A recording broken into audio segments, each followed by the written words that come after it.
Bien-aimé, le Saint-Esprit est en nous, il est avec nous ce matin et il veut nous parler, il veut nous dire quelque chose de la part de Dieu. Ouvre ta bouche, ouvre ta Bible, ta bouche pour lire cette partie de la Bible ce matin. Romains chapitre 3, du verset 9 au verset 20. Romains 3, 9 à 20. Hello my beloved. The Holy Ghost wants to minister you by doing what? Yes, by giving you the word of God. Open then your Bible in the book of Romans, chapter 3, from verse 9 to 20. Let us read it together in the name of Jesus loudly. Nous lisons tous ensemble cette parole à haute voix au nom de Jésus-Christ. 1, 2, 3. Quoi donc? Sommes-nous plus excellents? Nullement. Car nous avons déjà prouvé que tous, juifs et grecs, sont sous l'empire du péché. Selon qu'il est écrit, il n'y a point de juste, pas même un seul. Nul n'est intelligent. Nul ne cherche Dieu. Tous sont égarés. Tous sont pervertis. Il n'en est aucun qui fasse de bien. Pas même un seul. Leur gosier est un sépulcre ouvert. Ils se servent de leur langue pour tromper. Ils ont sous leurs lèvres un venin d'aspic. Leur bouche est pleine de malédiction et d'amertume. Ils ont les pieds légers pour répandre le sang. La destruction et le malheur sont sur leur route. Ils ne connaissent pas le chemin de la paix. La crainte de Dieu n'est pas devant leurs yeux. Or, nous savons que tout ce que dit la loi, elle le dit à ceux qui sont sous la loi, afin que toute bouche soit fermée et que tout le monde soit reconnu coupable devant Dieu. Car nul ne sera justifié devant lui par les œuvres de la loi, puisque c'est par la loi que vient la connaissance du péché. Amen. Cette parole est certaine et digne d'intérêt. Hier, nous nous posions une question fondamentale sur les avantages que les uns et les autres pensaient avoir lorsqu'ils s'approchent de Dieu. Mieux, le fait que les peuples qui viennent disent être au Seigneur ne connaissent même pas les bases et les fondements de leur avantage. Ceci a été marqué par l'homme juif qui se posait la question, où est alors l'avantage d'être juif? Et la réponse a été sans embâche, c'est que Dieu leur a confié ses oracles, sa parole.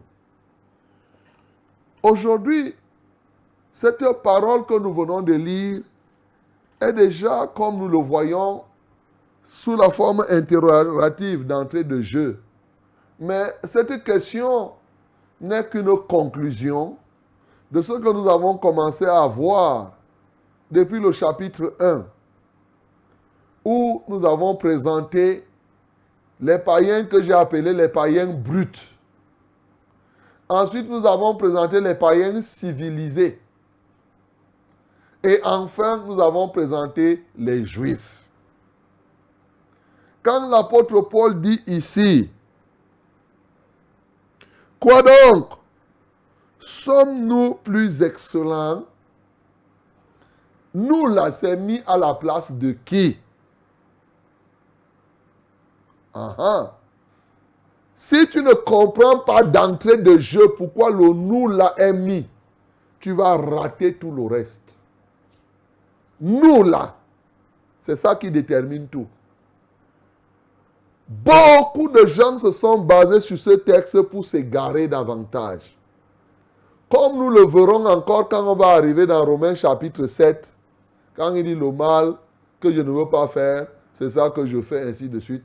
Les gens ne comprennent pas. Il dit ici, quoi donc? Sommes-nous plus excellents? Nous qui? Nullement, il répond. Car nous avons déjà prouvé que tous, juifs et grecs, sont sous l'empire du péché. Est-ce que l'apôtre Paul veut dire ici que lui, Paul, est sous l'empire du péché?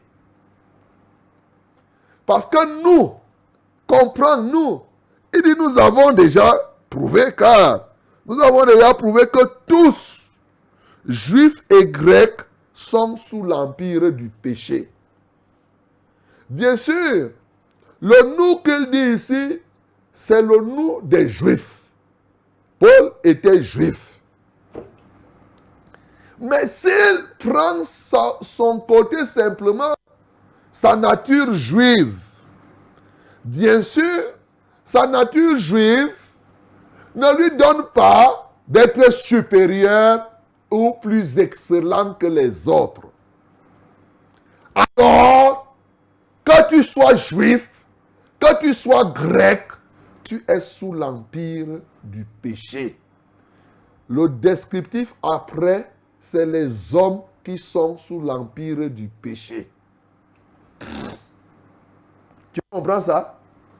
On parle ici donc des trois catégories dont je t'ai parlé, c'est-à-dire les païens bruts, où tout le monde voit, c'est des bandits, c'est des agresseurs, et les païens civilisés, c'est-à-dire ceux-là qui ont les toges dans les églises, ceux-là qui se promènent, qui ont des titres, c'est des païens mais civilisés.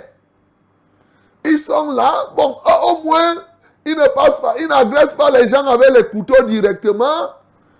Au moins, ils ne pratiquent pas des œuvres. Apparemment, ils sont comme s'ils étaient même des saints. Hein? Ils ont même des titres. C'est les païens civilisés. Oui, ils sont là. Et bien sûr, les autres catégories, parce que ici, c'est ceux-là qui sont les juifs. C'est-à-dire que les religieux.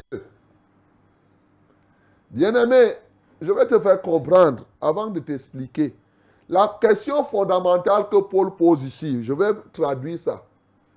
Est-ce qu'un catholique est différent d'un sorcier? C'est ça qu'il pose. Est-ce qu'un protestant est différent d'un sorcier? Il pose la question. Est-ce qu'un pentecôtiste est différent d'un sorcier? C'est ça qu'il est en train de dire ici. C'est eux les juifs. Ceux-là qui sont des religieux pentecôtistes, et musulmans et tout, tu as choisi. Ils ont les Bibles, les Corans, les ceci, cela. Est-ce que le fait d'être catholique, pentecôtiste te fait, tu es différent d'un bandit? Est-ce que cela fait que tu sois différent du sorcier? Est-ce que cela fait que tu sois différent d'une prostituée que quand tout le monde voit? En cela, est-ce que tu es différent? Voilà le problème qu'il pose.